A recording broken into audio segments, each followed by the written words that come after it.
What's up, Sauce Nation? Here's your boy Hector Flores coming at you with the 2020 recap of the Houston Dynamo. And this one's going to be a doozy because this year sucked. Just 2020 in general just sucked. But the 2020 Houston Dynamo just sucked. And it was just not a good year for Houston sports, to be honest. Unless you're the Houston Dash, which obviously is the only bright spot as far as Houston sports is going right now. But we're going to go ahead and break down the 2020 Houston Dynamo season, cover the MLS back tournament, the Mls Phase One, Mls Phase 2, and obviously we're not covering the MLS playoffs because the Dynamo aren't in it. Also look over some stats, anybody to highlight. I don't want to give anybody an MVP because this season was terrible, so I might not, but I think I might at least highlight one player from it all and kind of give you guys my perspective of what needs to be done for the sake of this organization. So if you guys want content like this on all teams but only Houston, make sure you guys subscribe to Sauce Sports if you haven't. Make sure you guys also click on that notification bell so you'll be notified when we drop videos just like this. And of course when we do our live streams from Monday to Friday around 6 p.m. Central Time. And obviously also on Texans game day, an hour before the game or 30 minutes before the game and immediately after for the post-game show. So without further ado, let's get going with this video.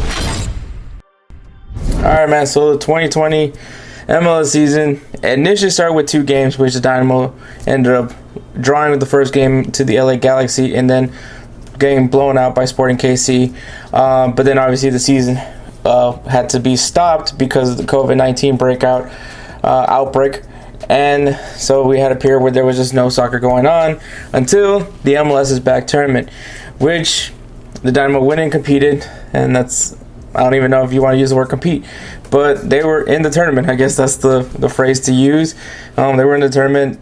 They could not get a win. They had a draw, a loss, and a draw.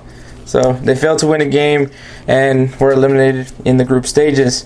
Then you went into MLS Phase 1, which was a continuation of the season. And what they added on was, so from your first 2 games that the teams played, also including the group stages, they would combine those points and apply for the rest of this MLS season.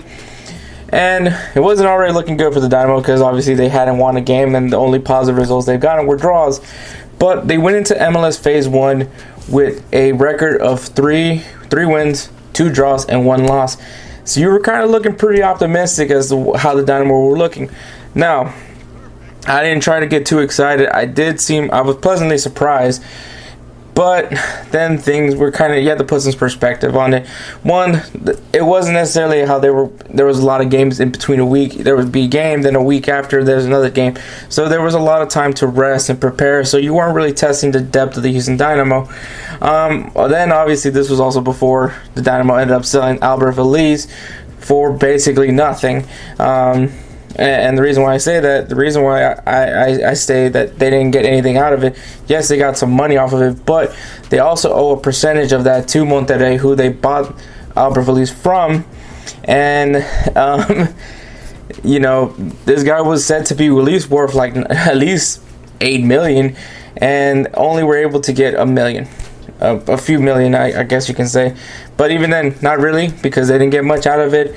And so you sold a promising young star. I say promise with some sort of quotations there because some people weren't really all about Albert Velez. Some people liked Albert Velez. Some people thought he was overhyped. Some people thought some people just didn't believe in the hype of Albert Velez. I thought he's a good player. He's very raw. He has some potential, but he was our best player technically. But anyways. So then they sold Albert Velez, once again, for practically nothing. And then went into MLS Phase 2, where they were only able to collect 1 win. So they had 1 win, 4 draws, and 8 losses, which finishes them at dead last in the Western Conference at 12, with a record of 4 wins, 9 draws, and 10 losses. It was horrendous. And the thing to highlight from Phase 2 was that this did test the depth. You had a game on Saturday or Sunday, and then you had a game on Wednesday, and then you had another game on Saturday or Sunday. So the Dynamo were, in fact, now being tested with their depth, which, ironically enough, they don't have any depth. They don't really have a deep roster. They don't have necessarily the most talented roster. Yes, there's players to highlight on the roster, but it is not necessarily the best roster. And for some people that want to say Tab Rama should be fired, I don't necessarily agree with that. I think I told you Tab Ramos was the guy that I wanted to be the manager of this team, and for mainly youth development. But I knew that this wasn't going to be an over the season, we're going to be contenders move. I knew that Tab Ramos was going to be someone that you had to trust and believe in the process, which means that he needs to develop young players. The academy needs to be brought back, brought up. I don't even know why I said brought back. The academy needs to be brought up into somewhere more where we're getting more guys from the youth academy than anywhere else. And then obviously they need to be more smarter when it comes to buying players. I mean, they do have a new Argentinian player, Mateo, who's currently going back to Argentina and going on loan with his previous club and then coming in for 2021. But it's just not been looking good, man. It's just not happening. There's a lot of issues with it. I'll get to that later. But anyways, point out stats. So Houston Dynamo ended up scoring 30 goals, giving up 40 goals, giving them a goal differential of -10. Their leading goal scorer was Darwin Quintero, which was once again their big marquee signing for this previous offseason. He scored 7 goals, which, I mean, you could tell why the Dynamo didn't perform that well when your leading goal scorer only has 7 goals. I'm just saying, you kind of want to have guys in the double digits when it comes to goal scoring. So there's that. And then their leading assist man was also Darwin Quintero with 10 assists. That was actually a little bit better. But to point, basically, I guess you can say, if you want to throw, I don't want to throw an MVP, because MVP of a terrible team, that's like spray painting shit gold. That's basically what it is. But Darwin Quintero obviously is the player to highlight. And I mean, at least Matt Jordan doesn't look completely like an idiot, because he went all out for this one guy. So at least I congrats Matt Jordan. I don't know, but aside from that, just was a bad season. There's a lot of issues with the team. Clearly, a lot of flaws on this team. At this point, no one's job is safe. Anybody can be easily replaced. And if they don't take this like they did with the Houston Dash, where they did a complete overhaul and brought in a whole new group of players, basically a whole group of players, and plus adding into the talent that they already had, they're not going to get any better. So once again, this is kind of a trusted process. I do believe in Tab Ramos. That's the only thing I believe from this Houston Dynamo organization. But yeah, there's a lot of work to do. So let's get going to what now. All right, man. So the first people I need to talk about is Gabriel, Brenner, and Oscar De La Hoya. Either you invest into this team or you sell. I am sick and tired of Gabriel Brenner, and I'm sick and tired of Oscar De La Hoya. It's crazy to think that this guy who used to be one of my favorite boxers growing up as a kid is now the biggest pain in my ass since he bought the Dynamo. And so either you invest in this team or you just sell them. I mean, at this point, either take your L or try to do something with it, or change it up. I don't believe they will, so please sell the team. There was a rumor that apparently Alex Rodriguez, baseball player Alex Rodriguez, and Jeff Luna were actually interested in buying the Houston Dynamo, which I would have loved, because one, I grew up watching Alex Rodriguez, and he was one of my favorite baseball players growing up as a kid, and I know he's a really good business person, so he's really good with his finances. And two, Jeff Luna, I mean, the dude's a criminal mastermind. Yes, he's currently suing the Houston Astros, but you know what? I don't blame him. He's just good, and in an interview, he did say that he is interested in taking on soccer, like that's his new challenge. He is open to going back into baseball, even football. He even said hockey or basketball, but he also emphasized in soccer, not only American soccer, but also international soccer. So I'm open for those two. I mean, if they're still interested, Gabriel, Brenner, Oscar De La Hoya, shoot, everybody that's in the ownership group, even James Harden. I'll even say that, but I actually wouldn't mind keeping James Harden just because of his brand. But the rest of them, sell your stock, give it to Jeff Luna, Jeff Luna is about to get a big payday from the Astros. So Jeff Luna and Alex Rodriguez, if you guys want to buy the Dynamo, please go and try to buy the Dynamo. Aside from that, all right, Matt Jordan, our general manager, apparently. I can't believe I'm saying this. I thought that there was not going to be anybody as bad as Bill O'Brien as a general manager, but Matt Jordan definitely gives you that clear consensus that he's probably just as bad, if not worse. And the reason why I give him more credit to being worse than Bill O'Brien is because Bill O'Brien at least had the excuse that he was also tackling the job as head coach and offensive coordinator, as well as being the general manager. Matt Jordan, your only job was to be the general manager. So officially, to me, in my opinion, you're worse than Bill O'Brien. So congratulations, Bill. You are not the worst general manager in Houston, Texas. I'll give you that. But just for the sake of Houston Dynamo front office, please do not bring back this man. He is officially out of contract. I would have fired him already, but don't bring him back. You're going to cause a riot. I mean, just move on from it. I'm not entirely a fan of a general manager in soccer. I think the president and the team manager, obviously Tab Ramos, should be the guys being responsible for those moves.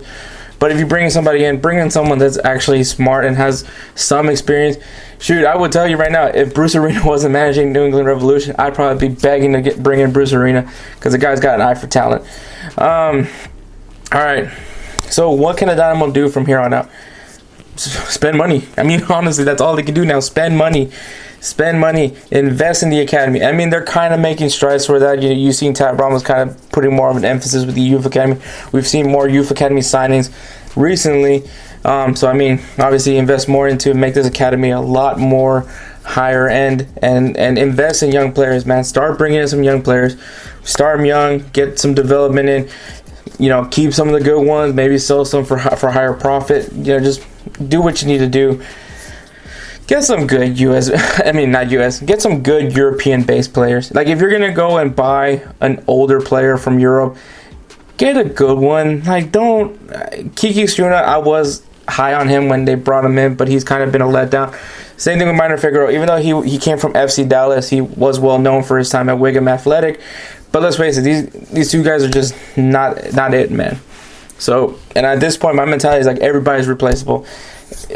And that kind of goes to Memo Rodriguez, but he hasn't been healthy. So Memo Rodriguez is probably like the only guy that I feel personally that's safe. But yeah, no, this team needs to get smart with their investing. Bring in some young players. Bring in some youth players from the academy. Also start looking at some young players either from South America. You look at Central America. You can find some gems in Central America. I'm not saying that Central America is bad, but I mean, find some American talent. Find some young players from Europe. You can do that as well. Africa, Asia, Australia, anywhere. Just find some young, promising talent that you think could step up in the next, at least at this level of the MLS, which isn't really saying much. But if you're gonna get some European players, some big name signings, get someone that can actually still play. I mean, for Christ's sake, it's just been getting frustrating year after year as like watching other teams make these marquee moves, and not even older players. I mean, you see Sporting KC getting Alan Pulido. You're seeing them make moves with Liga MX guys. Look into Liga MX. Go find some guys in Liga MX, man. You're gonna find some talent there. And sticking with the term of Mexican, sign a Mexican player. Just sign one. I mean, I'm not saying not just any Mexican player. I'm not saying that, but sign a solid Mexican player. Get somebody that's gonna get people to come to these games. Let's face it, we know our big demographic here in Houston. We know what packs the stadium. There's no fuller game like a Mexican national team game here in Houston. Get you a good, solid Mexican signing, and you're gonna have fans here. Just do it, please. I don't care if it's gonna be people that are gonna be wearing America jerseys or Tigres jersey. They're just there to see the guy. But guess what? That's ticket sales for you. And maybe he ends up saying, maybe I'm gonna start supporting the Houston Dynamo.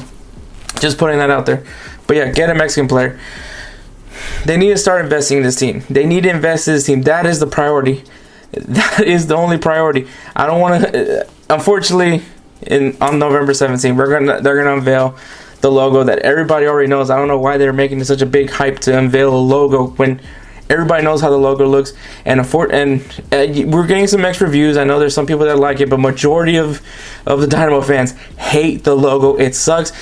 Maybe it's not because of the logo itself. Maybe just because this is the front office's attempt to gain fans back is by rebranding this team. Not only rebranding the Dynamo, but rebranding the Dash. So both teams will be rebranded with this new logo. So the logo sucks. Personally, I hate the logo. The logo is terrible. I hate the hexagon shape. It's worse than the circle logo. The HD. I mean, some people can really make some really bad acronyms with that, so you're setting up for some memes. The logo just sucks, man. It's just like it's a wannabe to wannabe San Francisco Giants, San Diego Padres. And I mean, I love those logos, but I like it because that's a baseball logo. This is not a good soccer logo. I'm sorry, the logo sucks. Please don't. Why is this the priority? Why was the logo a priority? Prioritize on the team. Prioritize on buying players, buying talent. Help your manager, Tab Ramos. Help him, because people are starting to think that this guy ain't it. Bring him some talent so he can actually show you guys a winning product on the field, or else this dude's going to be fired and we just wasted a really good manager, in my opinion, and he's going to go somewhere else and he's going to actually live up to the expectations that everybody had thought he was going to be, and we're going to be stuck there being the black hole of the MLS. So I really don't like that. Just get your priorities straight, Houston Dynamo. That's all I'm saying. But that's what you got to do, at least at this point. Yeah, so the 2020 MLS, well, 2020 Houston Dynamo season is, thank God it's over. The MLS Cup final will actually be on my birthday, December 12th. So I'll be watching, not the Dynamo on December 12th, but yeah, so there's that, man. This season has been rough. I think at this point, man, if the fans have spoken, the Dynamo Fans FC have spoken. Dynamo Fans for Change have even spoken their frustration. You got supporter groups also screaming out their frustration. You got El Batallón, the Surge, which everyone has like these conspiracy theories that they're in cahoots with the logo. They are frustrated. The fans are frustrated. You're going to cause fans to not want to invest in this team, and that means buying jerseys, buying tickets. You're going to lose your fan base if you keep going down the road you're going, and unfortunately, if that goes the way it goes, you might end up not having an MLS team anymore. People are going to be more putting their effort into the Dash. I guarantee you. At this rate, the Dash is the better product. You're going to rather watch Dash games. Dash games are going to be cheaper, which I feel like at one point you might going to see Dash games be a little bit more pricier than a Dynamo game. But you got to make some changes happen, man, because this isn't it. Whatever the front office thinks they're doing, whatever ownership thinks that they're doing, that they're in the right direction, they're not. The branding for the H, trying to be all about the city, it's great. But you got to fix the product in the field, because at the end of it all, winning is what gets people to come to games.